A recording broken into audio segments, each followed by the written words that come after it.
verse chapter 7. And it came to pass on the day that Moses had fully set up the tabernacle, and had anointed it, and sanctified it, and all the instruments thereof, both the altar and all the vessels thereof, and had anointed them and sanctified them, that the princes of Israel, heads of the house of their fathers, who were the princes of the tribes, and were over them that were numbered, offered.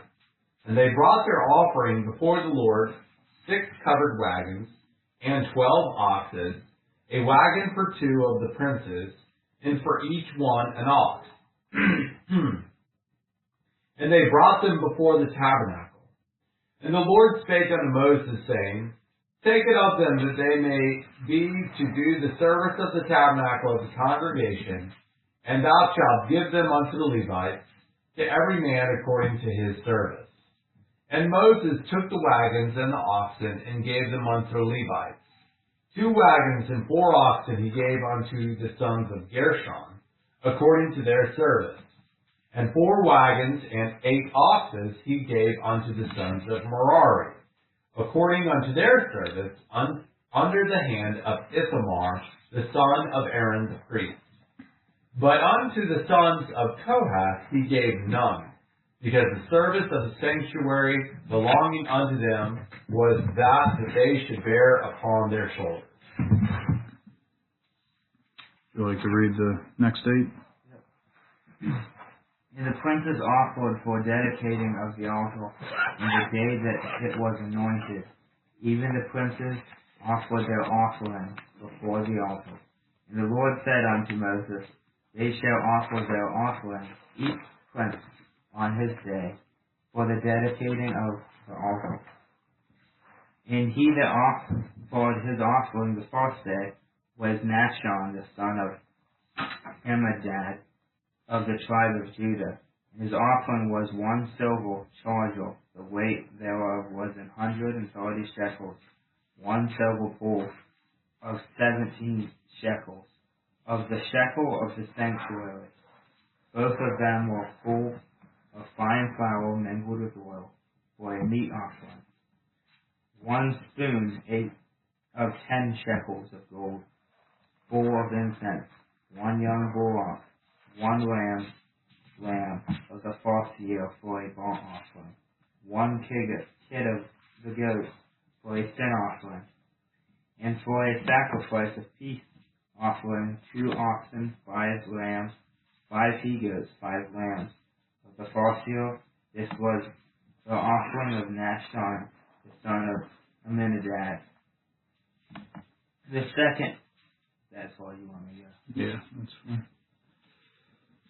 All right, well, there's a couple interesting things we can tie into this first chapter here as we get started.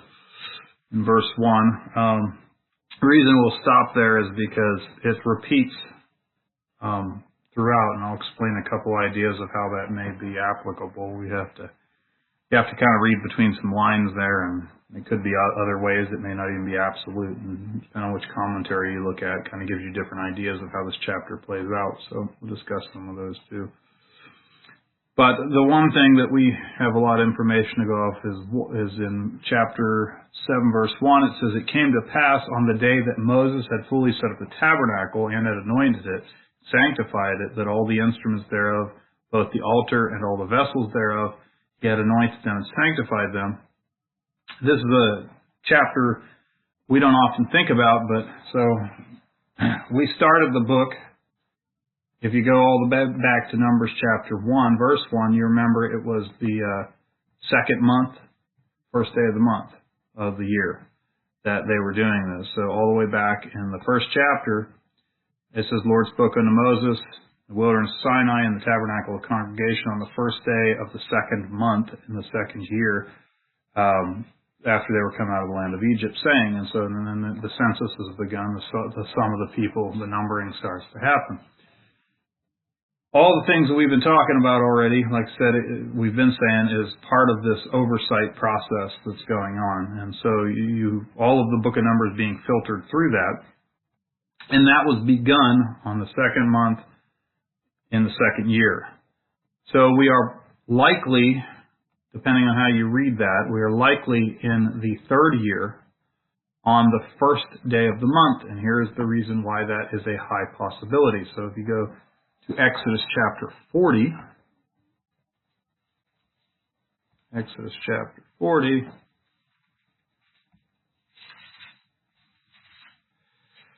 verse 17. Well, actually, you can go all the way back to verse 2. Verse 2. On the first day of the first month shalt thou set up the tabernacle of the tent of the congregation, and thou shalt put therein the ark of the testimony, and cover the ark with the veil. You shall bring in the table, and set in order the things that are to be set upon it. You shall bring in the candlestick, and the light of the lamps thereof. And it goes on, right? The Septuagint translation of this Exodus 40 verse 1 says it just like this, reading it out of the Brenton. On the first day of the month at the new moon, you shall set up the tabernacle of the witnesses. So this is the same day that's being referred to here. Every year there was apparently probably a cleansing process and then a reestablishment process. And they set everything up in order so that those things would be set in order. There is another interesting mention if you kind of read through all of Exodus 40 and you see all the things that are set in order and sanctified and all that stuff. You get to the place where in verse labor set up the court. They hallow the tabernacle in 9. All the vessels are holy. They anoint the altar of the burnt offerings. All the vessels are holy. All the altar vessels are set in order. And then he goes on to tell everyone, what verse is that? 17. Yeah. And it came to pass in the first month in the second year, on the first day of the month, that the tabernacle was reared up. So it's the very first time it had happened, was in the second year. So the month just before the book of Numbers is enacted. Moses reared up the tabernacle, he fastened his sockets, and he put the boards on. He did all the things that was said to be done. And they did this seemingly as they organized the priesthood and everything. So it seems like everything kind of played out. So they did it the first time, sounds like without organization maybe, like without the proper priesthood order so they're like, oh, the things we need to do, we know what needs done. Now we need to assign order to it. And the interesting thing is it happens on the new moon. And so this is chapter 7 now, dealing with the next year, the third year. And they're going to be starting the year afresh in the order that they have established now. And this is going to happen on the first month, on the first new moon of the month. So day 1 of the year, New Year Day, was the day in which that they would rear the tabernacle up. And it sounds like what's being said here is that this is taking place in 7. The other interesting thing is in the book of Leviticus 24, chapter 24, there's another mention that's really peculiar and interesting, and it's more understandable for us, I think, than other people, perhaps because we're lunar Sabbatarians, is this, verse 8, every Sabbath he shall set in order, talking about the table of the showbread and the bread of the memorial. It says, every Sabbath he shall set in order before the Lord, continually being taken from the children of Israel by an everlasting covenant. And so the tabernacle, the table was set up, and the bread was laid in order on the new moon, and then the command is given in verse 8 that every Sabbath after that of the year it would continue, using this new moon as a Sabbath period.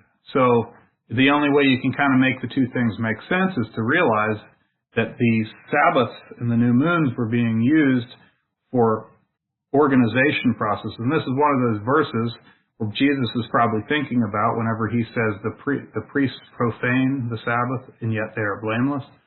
And the idea is priests work pretty hard on the Sabbath, sacrificing animals, for the Sabbath offerings. But on the first day of the first month, there was this whole setup that's going on at the tabernacle. The whole tabernacle was constructed. The bread was baked, put on the tables, and there's a lot going on in the priesthood, right? And so one thing I'd like you to kind of think about and remember as you go through this is that in Numbers 7, this is happening in probably the third year. It doesn't say that it takes any longer. If there's another scripture out there and I don't have it plugged in, if somebody can let me know, that would be good. But it sounds like they took a whole year from the second month, the first day of the second month when the book of Numbers was started, and the whole rest of the year they organized the priesthood, they organized the camp, the marchings of the people, and all those things, And so we're just adding to our knowledge then of what's happening now. Verse 1, it came to pass on the day that Moses had fully set up the tabernacle, and he had anointed it and sanctified it and all the instruments thereof. Exodus 40 tells you of all the instruments. Both the altar and all the vessels thereof, and he had anointed them and sanctified them. Here's then the next aspect of what's happening. Then the princes of Israel, these are the heads of the houses of their fathers. So in the grand scheme of what's called the episcopate, right? And you really can't escape the term episcopate if you're a biblical Christian, regardless of how much our Presbyterian brethren may not like to think about it. It's a biblical term. It's the word, episcopate, oversight. So it's a Greek term. You just got to accept it. It's in the Scripture. Do they not like it because it's with the Episcopal Church or something, and they think that that's bad? Yeah, it's just an avoidance of using words like bishop and. I see. Just like they don't want that. Being superstitious about using the word Catholic. Kind of, yeah. It seems that way because if you read through Presbyterian history, especially in the Second Scottish Reformation, which was particularly, we were talking about this earlier, particularly sparked against Anglicanism, which is an Episcopal form of government. The bad talk of bishops is really big, and bishop is just back in that day, it was understood it was the wrong pronunciation of the Greek.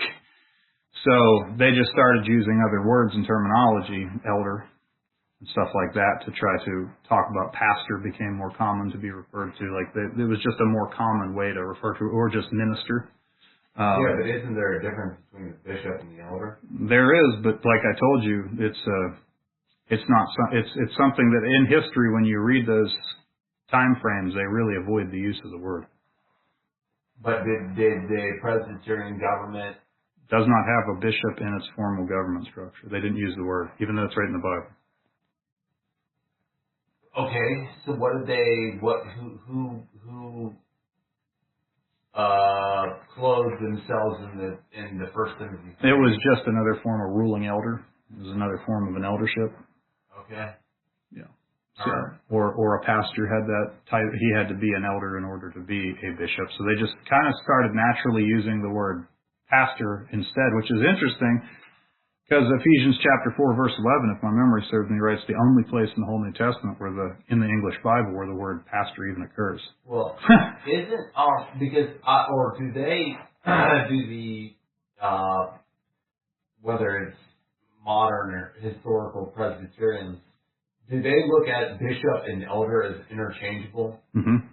Okay, because I could see, because in Titus chapter 1. It goes elder, and then literally the next verse says, and a bishop must be.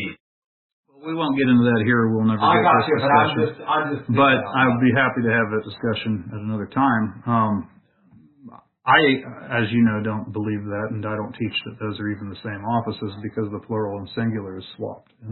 I got you. I just was. So the bishop is the office taken out of the eldership. So you have the presbytery of the church, or what the Presbyterian church would call their session. And out of the session, or just the council of elders, you then have a bishop that sits among them as the ruling elder. That's how I believe it works. And the Presbyterian church sort of kind of does that, but they don't. I mean, it's different because a minister can be of various different ranks and titles in their church government. So that you can have different types of ministers. And you can also have different types of elders. They've created offices for elders of different functions. Sure, because of the gift of the Holy Spirit. Right. But as far as are they a overseer in certain capacities, a pastor is an overseer of the church, a shepherd of the church, but he is semi-limited in his function. He acts as moderator usually of the session. He moderates the session, and he sits as an elder in the session. But he is not necessarily, he doesn't necessarily have to be the one who goes and is going to the higher court of presbytery. All right. So that's the case. But the reason I made the point that I made about the episcopate is when you read these things, even if you identify as a Presbyterial church, and this is the grand difference between the Baptists, the Reformed Baptists, and the Presbyterians, is, they have semi-adopted the word bishop, as have Methodists. They don't have a problem with the word. They just use it and read it right out of the Bible. But they sort of don't follow the presbytery any more than that. So the Congregationalist, this would be a big study on church government we're going to get into, but you have the Presbyterian, which was after the Anglican was being dropped out. They then adopted a Presbyterian form of church government that was hatched out all throughout Europe pretty much. From the Presbyterian form of government stemmed the Congregationalists, John Owen being the most prominent Congregationalist, and the Declaration of Savoy being the document that was written to establish that. Yeah. Then the Congregationalists, which no longer used what the Presbyterian Church would call a session, they regave power back to the congregation in general to make decisions for the church rather than a church eldership. So the Congregationalists are Congregationalists because that power was vested in the congregation, voting of all the men in the congregation. That changed, and then it started becoming voting of anybody in the congregation. That deteriorated. The Baptists broke away from that system of government, and then they kind of added to that system of government by adding usually you have the congregation that are making some choices, but then you have the Board of Elders making other choices. And in some Baptist churches, they scrapped it all, and you just have a dictator. Yeah, like independent Baptists, especially. They still have elders, but I don't think they care much about what they have to say. Yeah. So a lot of this just kind of goes all back and forth to where people broke off and what branch they came out of. One of the reasons that I particularly side with what's called the German Presbyterian model, and there used to be, even in this area, St. Jacob's Church there on Glendale Road in Marietta, used to actually be a German Presbyterian church. German Church of the Brethren was the splinter-off group from that. Amish Mennonites have a similar form but different, not quite as theological. And they are more the way that I agree with the structure. So I agree more with what's called German Presbyterian church government, which has a place for an episcopate within the presbytery. So the presbytery offers your broad structure, and I think that's all you could really get out of the Bible. I don't even know how you can get, other than doing the isolationist reading of the New Testament, where we read the New Testament with no light from the Old. Right. You'll never come up with the church governments that some churches have come up with. So I know that kind of conversation was a little bit of a rabbit trail, but this question specifically is connected to Numbers chapter 7. Is the word episcopate in the LXX in this chapter? Yes. In reference to which word? Okay, let's go and look at them. Let me pull up my Greek. Well, actually, I don't even need the Greek just now.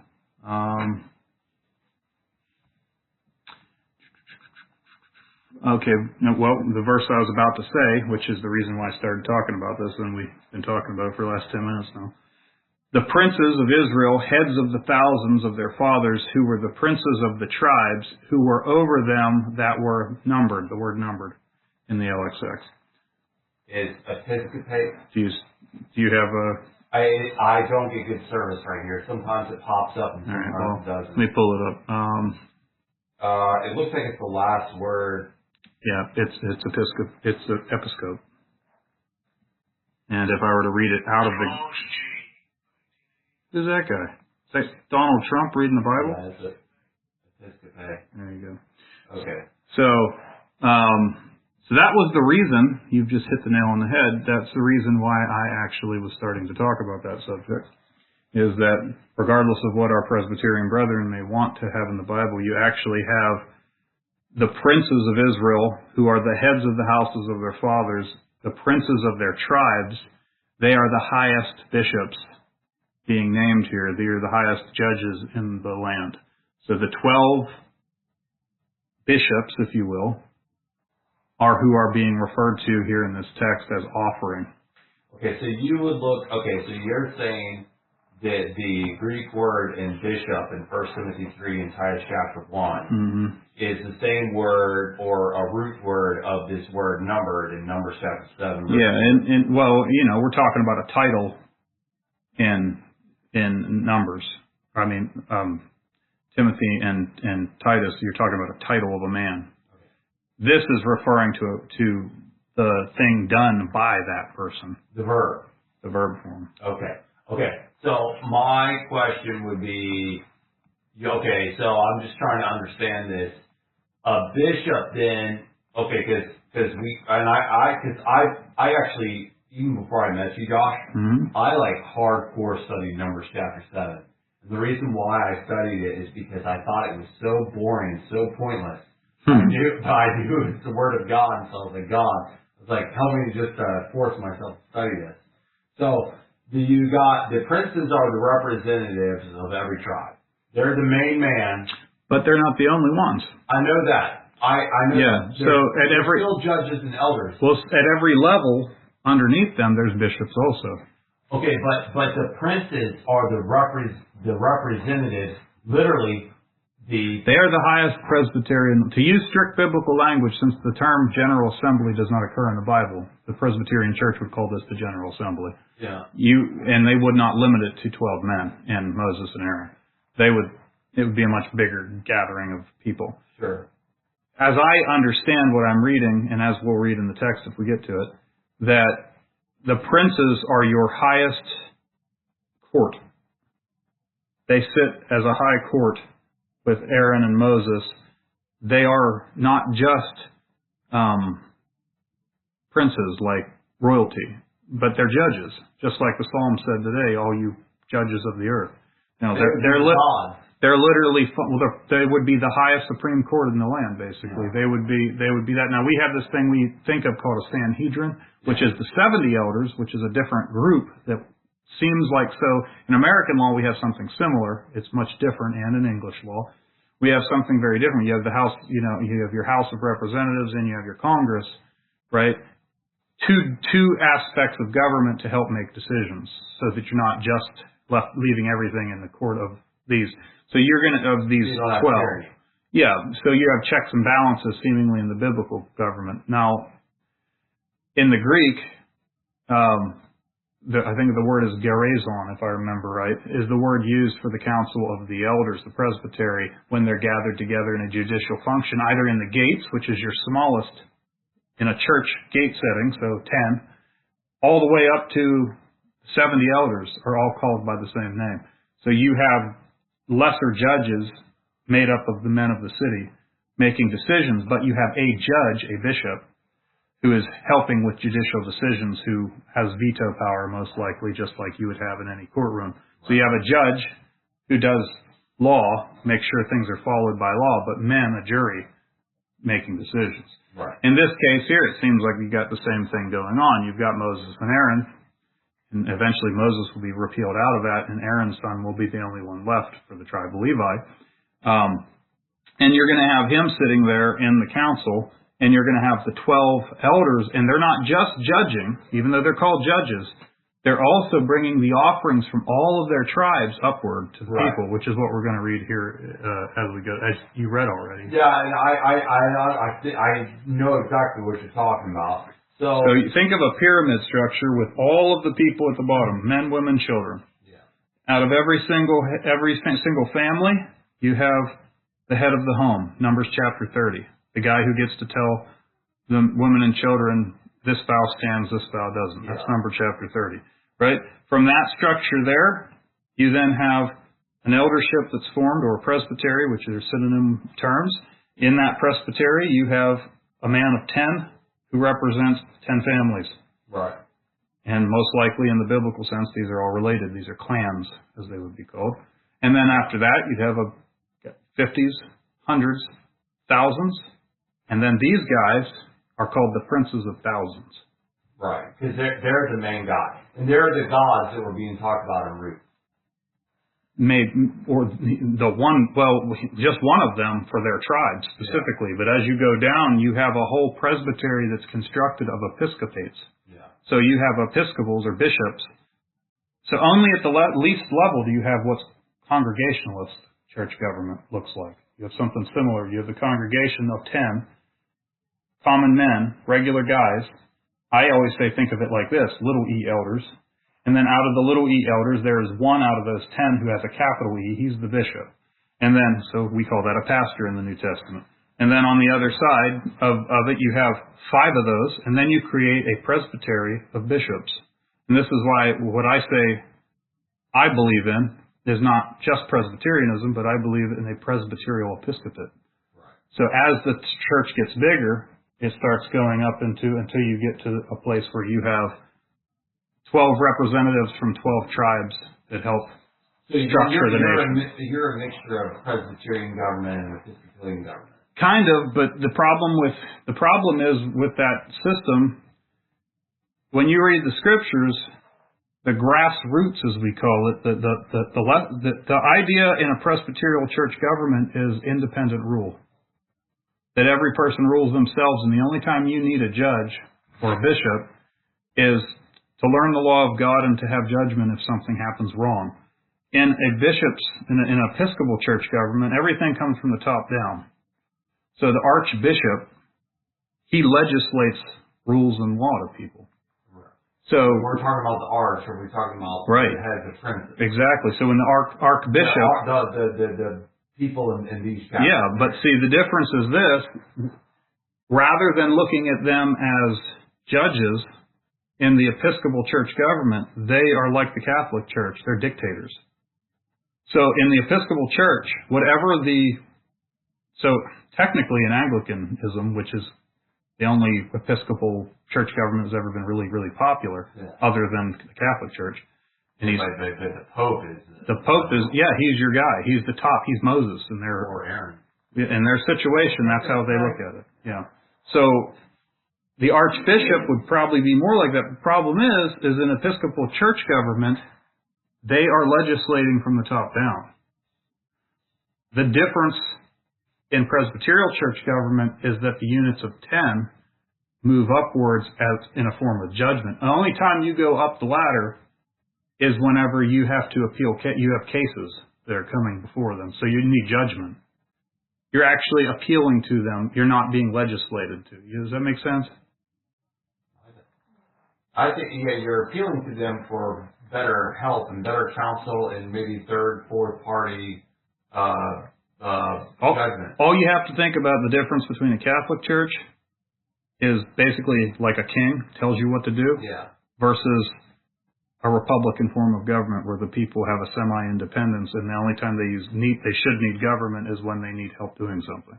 And that's just like how in our system we appeal to a higher... That's because we're built on Congregationalist Presbyterian principles. Okay. Everyone who founded this country was either a Congregationalist or a Presbyterian. Okay.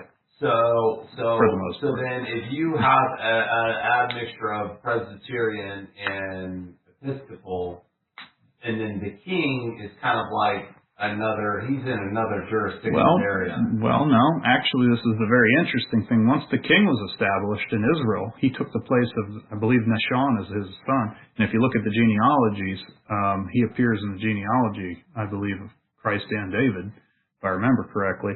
But he's the chief man of Judah. He's the archbishop of Judah, so to speak.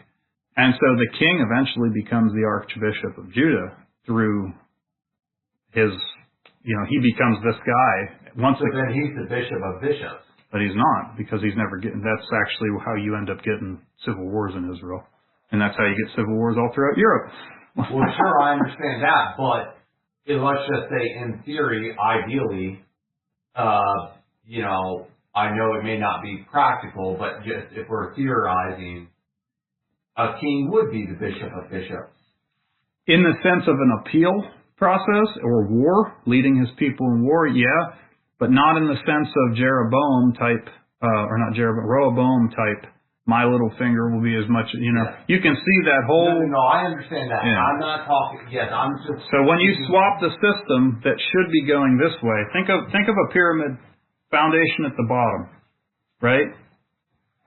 Flip that upside down, you have straight Episcopal church government. You have straight Episcopal society. You have a king, everything rests on the king's decision. Right. Flip that whole thing upside down and put the king on the top, he's the highest public servant now. As opposed to him being the guy who is founding the whole society, he is the head of the society. So the society is his body, and he is the head thereof. And everyone goes upward. And if you wanted to appeal to him for judgment, you could. But you got to consider the autonomy that's being created here. Every tribe has their own church, their own government. When I say church, I mean state too. There's really no way to disconnect it in Israel. No. You know, you have a civil church government that's judging their own matters. And the only time you're going to have problems in society is where you have a conflict of interest, or the problem, like Moses says, if the problem's too hard for you, bring it to me. Yeah. And that's when you move up the ladder, when you start bringing it to Moses, so to speak, you know. So probably the situation that was going on with Rehoboam and Jeroboam, when the men that responded to Rehoboam and was like, does not these tribes, I forget how the language was, but it was like, what, have we no part in Israel? That's exactly what they said. They were probably these main bishops of those tribes. It probably wasn't like literally thousands of normal men, you know. Well, there is an interesting thing to be said. So military government takes a new character on whenever you have a military. So these guys probably aren't going out to war as the bishops, because believe me, we'll get to that when we read the book of Numbers further, but they're actually military bishops and overseers of the military. And so literally, as you have a captain of the military, you're going to have a new system created just for the war.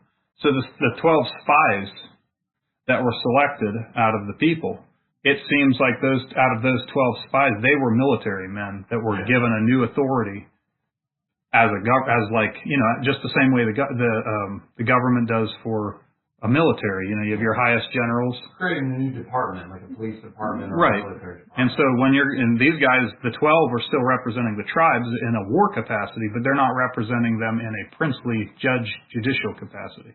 Now they may have the ability to become princes. I think Joshua basically becomes the highest prince at some point after Moses dies, right? So he's selected to be the guy. He's kind of becomes your president, so to speak. He seems like he's given some kind of prophetic power, but he's also a military general. So he starts to take that first judge, and then all the book of Judges, you start seeing Samson. He's from Dan. You got this judge from this tribe and this judge from that tribe, and they're the highest judges. Like they're seeming to be the prominent ones in the congregation, you know. Right. But as far as these guys go here in 2, what it seems like is going on is the princes of Israel, the heads of the house of their fathers, who were the princes of their tribes, who are over the numbering process, are bringing offerings up. So on top of what you're talking about and what we're talking about, one of the highest functions for this high, we'll just call him the archbishop, which you could actually derive that out of the text, because arch literally is a word for head. And right. Bishop is the word for oversight, so head oversight. He's overseeing his whole tribe. The head of the numbering. Yeah, he heads up the oversight. Yeah. But the offerings that are coming up out of his people, think about it, every family in the tribe, how are you going to organize tithing? Yeah. How are you going to organize sacrifices for sin? That head bishop, and then that head bishop will give that to the head bishop. It pyramid. Head bishop will give it to, and then it'll eventually end up to the head bishop of your tribe, and then he comes as a representative of your tribe to the altar. That's right. And so you have to have a system that accounts for the regular family, gang them up into a number. I say that's the number of 10. Gang those 10 up into a number of 50. Gang those 50 into a number of 100. And at every point God says there's a number to be made, that's where you have a bishop who is in charge. The main bishop of that number. He's in charge of gathering the offerings and taking it to the next level. And I would also say that in the scripture where it talks about officers and judges, the bishop is the judge, the officer is the Levite, and the officer which is literally the word grammatos, which could be just as well lawyer. Yeah, that's what I was going to say, a lawyer. Yeah, he's making sure the offerings are fit. They're, this lamb's good for the offering. He's making sure that the law is being followed. Exactly. But he's helping the judge. He's not legislating for the judge. Right. So you have this, like, similar to what we have today. You have lawyers and judges. You have public defenders and, you have all these different lawyer things going on, and then you have a judge that's helping to make decisions too. So, there's a lot of overlap. I mean, there's only so many ways you can organize government. I think it always comes down to, like, in communist societies, the judge is just another tyrant. He's not going to create justice. He's just going to legislate what the government wants out of things to happen. Whereas in our society, how it should be, what's left of it, we are supposed to have a rule of law, and the judge follows the law. He doesn't have a personal opinion. He's not allowed. It's all about just the equity of the matter. Yeah. And that's where we're not at. So we have these princes of the tribe, the overseers of all the people numbered here. These men are going to then offer. So in verse 3 it says they brought their offering to Yahweh, and here's what they had all together, it sounds like: 6 covered wagons and 12 oxen, a wagon for 2 of the princes, and for each one an ox, and they brought them before the tabernacle. So it sounds like what they did, for whatever reason, and I can't explain to you why, that 2 of these men ganged up together. I think that you could probably say it's representing, rather than every man having his own wagon, other than saying, well, they're poor, because they're not very poor. If you read about the stuff made of gold and silver and wood and all that, they could have done what they needed to do, and they had plenty enough oxen to do what they needed to do. They chose 1 ox to represent the wagons for 2 of the princes. It sounds like what it is kind of like a double witness,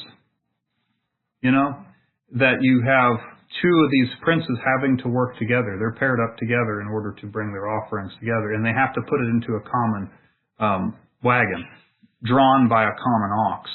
And what I think is being represented here, what it seems like, is that if you were to mix everything up into the wagon, so to speak, you're going to number it and itemize it ahead of time, put it into the wagon. When it comes before the Lord, though, it's coming together with somebody else's stuff. And it kind of takes away from your individualism or how great your tribe gave, because it starts to get immediately piled into the common good, just like a family of 10, right? You got your captain of 10, your bishop of 10. If in his church they all give their tithe, there are going to be richer families and there will be poorer families, right? But as soon as it goes into the public fund, no one knows anymore. We just know what the church gave as a whole. Same thing seems to be happening here. I don't know how big this wagon was. It sounds like it must have been massive. It was one giant wagon. Could have been like a whole... Yeah, like a dump truck. But once it goes into this wagon, 2 of the princes are being represented from 1 ox and 1 wagon. So it's one gigantic pile of stuff that's being put there. And it doesn't have to be piled, but it gives you the idea of what I'm saying. And they drive the dump truck in front of the tabernacle and dump it all out. Yahweh spake unto Moses, saying, Take it of them, that they may be to do the service of the tabernacle of the congregation, that thou shalt give them unto the Levites, to every man according to his service. So you can see the Levites are now becoming instrumental into this process, that things go to them. The Levites are going to process the offerings, right? They're your...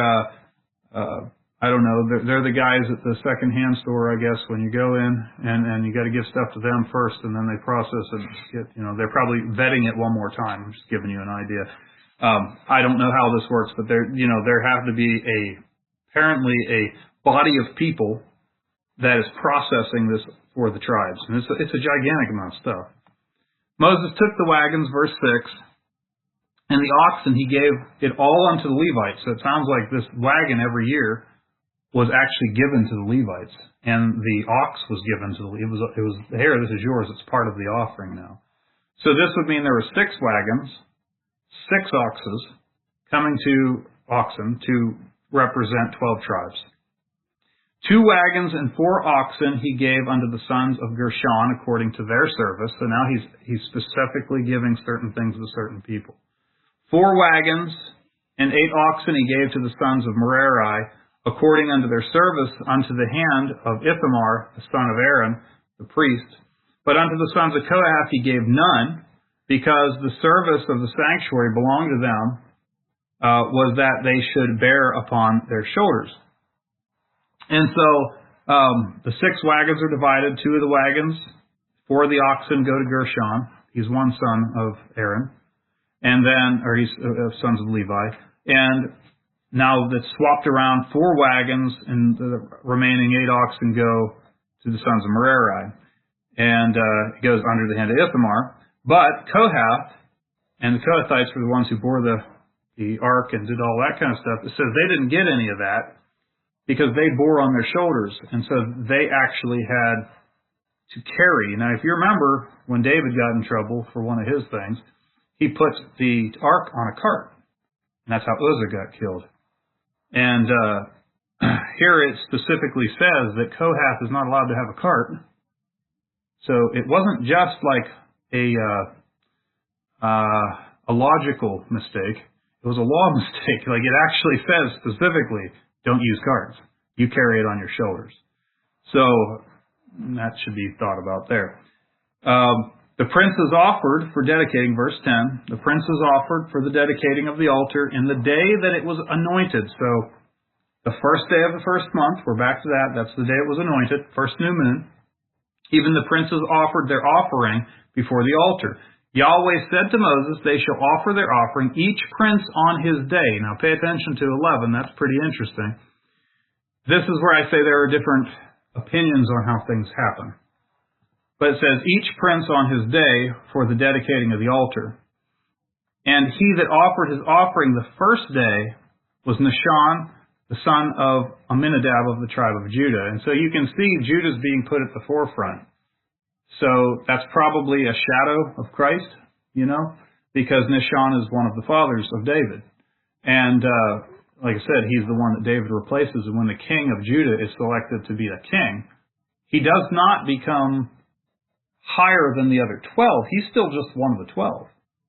And what's really interesting about that is a symbol, it's a pattern of how even church government works. That though you may have a ruling elder, a pastor, or a bishop in a church, he's one of the elders, though. It's not like you have him and then 10 under him. He's one of the 10. He's the tithe, so to speak, of the congregation. And that's I think, a very interesting thing to consider here as you look at this symbolism that is Christ's father, is the father of David, who's the very first one on the first day of the first month who's going to offer.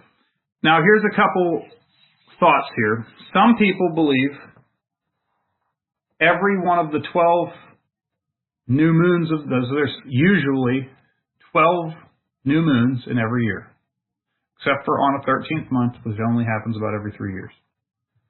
And who's the 13th tribe again? Well, Levi. Oh, Levi would be? In this case, yeah, Levi's separated from the other 12, and Ephraim and Manasseh are split out of Joseph. Okay. Yeah.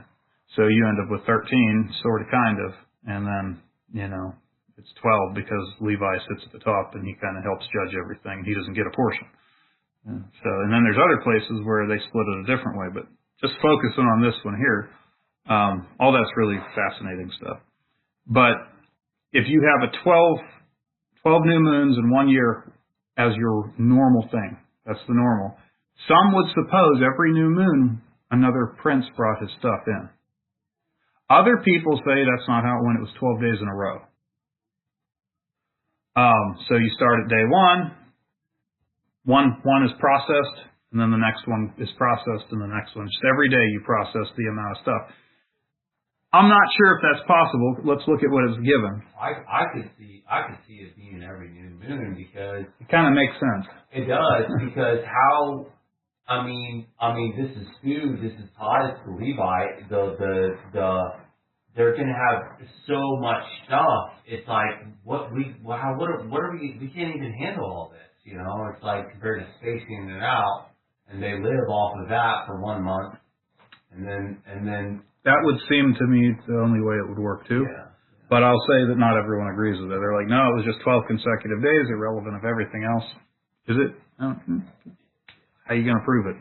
But since we know that this number 7-1 started on the new moon of the first day because it matches up with all the other places in the law that is said to happen. This is the third year Israel left out of Egypt, right?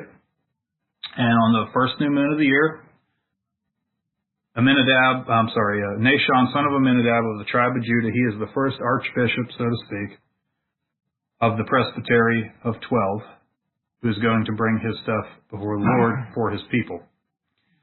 Here's what he brings. So here's the kind of thing, this is why we did not read everything, because once you read down to 17, other than the number of how much stuff, it's the same thing every time. I'm not saying there's no good benefit in reading it. There is. It's just, do we have time to talk about it? Especially not when we get sidetracked on 12 minutes worth of church government discussion, which everybody knows I love to talk about that, so you're always going to get me in that. So. Some of it was around Trevor. Some of it was direct. I'm just saying, you're always going to get me because I like talking about that subject. It's like one of my hot buttons. So that's all you got to do is set that trap. You can derail every Bible study for the rest of the year. His offering was 1 silver charger. The weight thereof was 130 shekels. 1 silver bowl of 70 shekels after the shekel of the sanctuary, which that's 20 gerahs. Both of them were full of fine flour mingled with oil for a meat offering. So you can see that this is food related. You have flour, you have oil. 1 spoon of 10 shekels of gold full of incense. They're bringing the incense to be used. 1 young bullock, 1 ram, 1 lamb of the first year for a burnt offering, 1 kid of the goats for a sin offering. For a sacrifice of peace offerings, 2 oxen, 5 rams, 5 he-goats, 5 lambs of the first year. And this was the offering of Nashon, the son of Amminadab. So here's this first offering being brought before the Lord for the first year of everybody being organized. Now, I don't know. The silver is pretty large quantities. It's a lot of silver. I'm not so sure about this silver charger. It sounds like they must have melted down the silver given and made it into a bar or something. I guess a charger would be like a bar of some sort. I don't know. Does anybody have any information on that word charger? Because I didn't look that up. Let me go see. Which verse is that? I got it. 13. Quara, it says a bowl, a charger, or a dish in Hebrew. Yeah, I don't know. It's hard. We don't. It's like a bowl. I don't know. He brought as gift a saucer, one of silver. Yeah, that's how I thought they always use chargers or something to drink out of. Yeah. And I also talking about bowls and spoons. Yeah, maybe in contact. Well, Josh, about the 12-day theory or the 12 new moon theory, I mean, it does. I mean, it's. I understand the spacing out of the offerings, but I mean, it does say every man upon his day. Yeah, and on the third day, Eliab, son of. Well, that says that every one. It says the first day, the second day, the third day, the fourth day. But it's every man upon his day. So once again, it's not. There's different theories. Is it a consecutive day or is that his day? Like that day is a point. And if you follow how David divided up the things according to the month and all that, it does seem to follow a similar order. Okay. So I'm just saying I think it makes the best sense, but I mean I don't know. It's not really a point to be argued. Yeah, I got you. I don't know how you could argue it. But the one thing I do find interesting is there seems to be a small amount of animal sacrifice for whatever reason for this first. Now it could be that these offerings are brought symbolically for all of the other sins in Israel. I don't know. It looks like though that this whole chapter and for the offering. It looks like this whole section was not a monthly or annual, and I'm not talking about the 12 days or 12 months. That's not what I'm referring to. But what I mean is, It looks like this might have only been a one-time thing. Strictly for the dedication of the setting up of the altar. Like this wasn't an annual thing or let's just do thing like every 7 years or 50 years. It looks like to me that this is when you read verses the beginning, there's like 2 times where it says to dedicate the altar.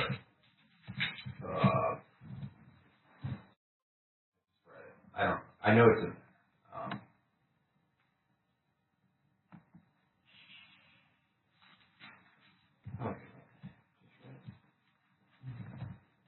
On 10. yeah, the princes offered for dedicating of the altar in the day that it was anointed, meaning the day when Moses did the sprinkling of the blood, and I believe he also anointed the altar with that as well. Which I guess would almost kind of make sense because they're preparing all the victuals and the items necessary to run the tabernacle. Right. It just seems like if you were to do that 12 days in a row. No. My point in this, I'm putting aside the whether it's 12 days or whether we're dealing with 12 months. But it is separate days. It's not all in one day, though. So it can't just be the one day of dedication. You know. No. I understand that, but still, whether it's 12 days or 12 months, I'm talking about this whether 12 days or 12 months is a one-time dedication event, meaning they're not going to do this 12-day thing or yeah. Seems like it's a one-time thing. Only when they established it on the 3rd year after the organization happened? I'm not. Say that one time. You're saying that you would say that it's a possibility that it was just done for the organization of the tabernacle, that for the 3rd year when it was first ordained, after the people were ordained, after the people were numbered. Yeah, so that we have now accomplished this, and we are now it's been anointed, and now we are dedicating our lives to this tabernacle, and so we're going to bring all of our stuff to prove our dedication. And whether that dedication was 12 days or 12 months, it was a one-time event. See, 1 Chronicles 27 seems to corroborate to some extent that this was something that was repeated at other times, though. Well, so when you talk about like the captains of the months, there's always a captain given for every month, and it gives you the tribe and the captain, and it seems to follow a similar pattern as far as how that all works. So well, I guess my thinking that would be, was that when the actual temple was built?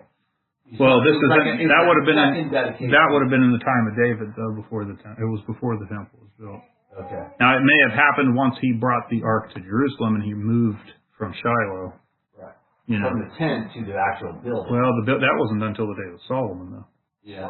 Okay. So that time in Chronicles is during David's time, not Solomon's time. Yeah. So over the first course of the first month was Joshabim, the son of Zabdiel, and it says how many men he brought with his course and all that. And this is 27, and then the place where the tribes are mentioned. So 18 of Judah was Elihu, one of the brethren of David. Issachar, Omri, the son of Michael, and he gives you all these tribes. And it seems like they're paired up in twos also. Right. These were the princes of the tribes of Israel. David took not the number of them from 20 years old and under. See, it's seeming to follow a numbering type. Yeah, and I'm not prepared to even give a whole lot of information on it. I'm just saying all this should be, I think you should consider it, that it seems like it was a pattern that was followed at some point. Now, how often? I don't know. I mean, maybe it was, there's a lot of things Israel was supposed to do every year, and they didn't.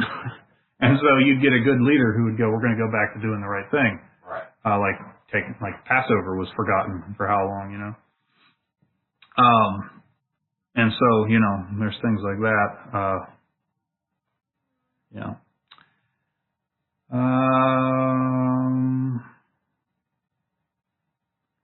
Yeah. So there it is. there's that section there to consider. So yeah, consider 1 Chronicles 27. Consider all the verses we looked at to kind of put things in perspective. And then as you go through the offerings, you'll continuously see for the next guy, let's just look at the second one. The second was Nathaniel, son of Zor, prince of Issachar. And you can see that's actually the same pattern that was used in 1 Chronicles 27. I haven't looked past that. I just noticed that these guys seem to be paired up into the wagons. They had one ox with one wagon bringing the offerings together. So that's also another interesting thing to consider. He offered for his offering 1 silver charger, the weight thereof, and it just, same thing, again, over and over and over again. So, what can we take away from this? God cares about tithing. God cares about tithes. He cares about order. He cares about offering. He cares about organization. It doesn't sound like he wants his people to be a people who are willy-nilly, haphazard all over the place, that he really wants things to be done, and he wants to take care of what he establishes, and everybody has to be involved in taking care of that system in their proper order and in their proper places. What do the Church of Christ say? We have no creed or whatever. Yeah. What is it? I always make a joke out of it and say our creed is we have no creed. Our confession is we have no confession. I understand that, but it's like sorry, Church of Christ, but you're wrong. Yeah. No creed but the Bible. That's one thing they say. We don't have no creed but the Bible. They also say they're not a denomination. Yeah. They're non-denominational. Yeah, I understand. It's good if they believe in no creed, which is just a contradiction. Oh no, here we go. Emma's Latin is about to get flexed. Oh no, I mean, and confidence is with faith. Yeah. Confide. Mm-hmm. I didn't warn you. Oh boy. I'll listen. Well, let's skip all the way down to verse 88 and 89 as we close. I guess we could read the summary of it if we wanted to. We'll just go 88. So he's given a summary of everything. It says, all the oxen for the sacrifice of the peace offerings were 24 bullocks, the rams 60, the goats 60, the lambs of the first year 60. So you can see he's like making a total of everything. This was the dedication of the altar. After that it was anointed. And when Moses was gone into the tabernacle of the congregation to speak with him, then he heard the voice of one speaking unto him from off the mercy seat that was upon the ark of the testimony, from between the two cherubims, and he spoke unto him. And so I've always found the ending of this chapter to be very interesting. Here's Moses appearing before the Lord, and he says he spoke as one who speaks. I just think that that's kind of fascinating. I think it's letting you know that the Lord accepted the offerings, and that's how he wanted things to be done. And they accomplished that well. So, in your spare time, if you get a chance, break down the book of Numbers, chapter 7. Think about, different ways it could have been played out. Was it played out? There's a lot of pros and cons, and, before we got too deep into some of the discussions we were having, I was going to list out some different pros and cons. I'll just give a couple thoughts on it. But, if you've got two men putting their stuff into one wagon and one ox coming together, it favors the idea that it was done 12 days in a row. On the 12 days of anointing, the 12 tribes of the heads of Israel came to me. 60 lambs of... I don't know. I think you can make a song out of it. But it favors the idea that there might have been 12 consecutive days. On the other hand, was there a place to store stuff in the tabernacle? The Bible talks about heaps, places where the people put stuff. And then it was offered according to their day. Every man came up in his order. Other verses in the Bible definitely ascribe months to certain tribes. There's a lot of stuff in Josephus and other writings that do this all the time, like constellations of certain months are applied to tribes. Philo does it, Josephus does it, like all the historians of Judah that we have records of saw a correspondence between the 12 tribes of Israel and the 12 constellations. Like things like that. So, there's a lot that goes in even in the Bible when it says Jacob Joseph had a dream, and it says what? The sun and the moon were bowed to by the 12 stars, or the 12 signs of the constellation, and that interpretation was this is the 12 tribes, and the sun is me, and your mother's the moon. So, all that stuff is scriptural, and there is something to be said about it. I wouldn't be pounding hard and fast tent pegs into the ground on it without more evidence, but you don't want to become a wacky charismatic. Yeah, I don't want to be a wacky wagon charismatic. Like, no, those wagons went on this day, and if you don't believe it, you're going to hell. Yeah. That was a joke for anybody listening. Yeah, I would never get that way, but there are people. So, it's funny. This could literally be the Volkswagen of the Bible, the people's wagon. Anyway, anyone have any questions? Anybody called in want to ask anything, make a comment on anything? This is the most riveting Bible study today, but it's there. Well, it is interesting to think about,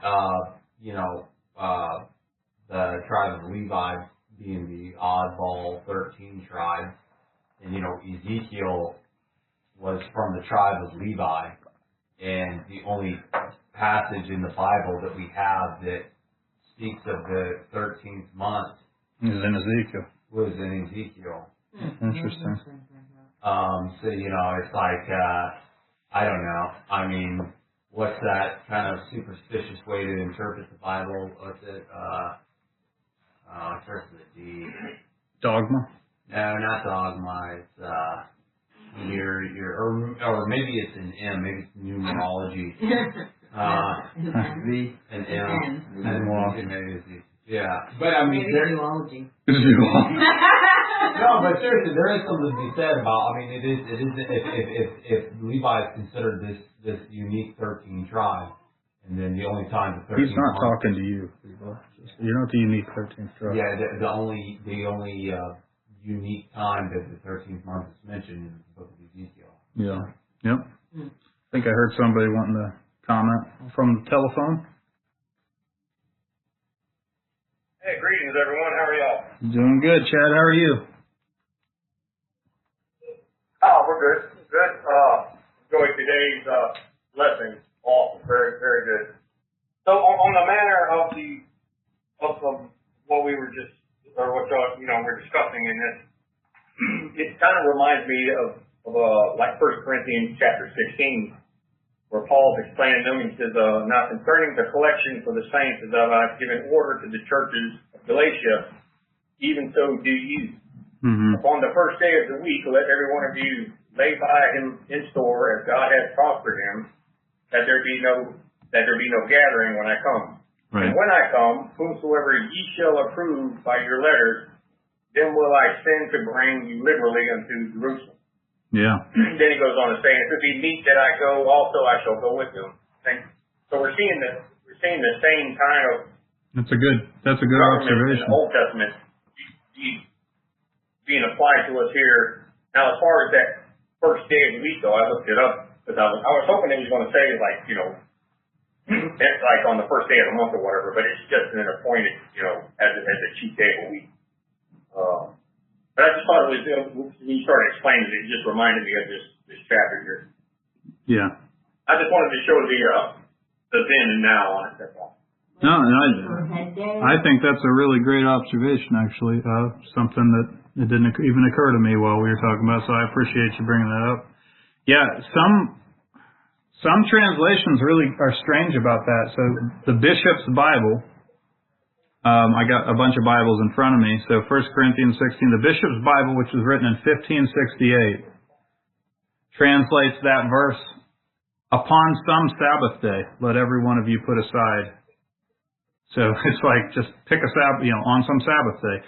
I'll be honest, I don't know how they get, most other translations don't have that. So that's fascinating. Let's see, let's look at some others. The Coverdale, which is a 1535 translation, says some Sabbath day. The Tyndale says some Sabbath day. Wow. The Wycliffe doesn't even say it. Each of you keep at himself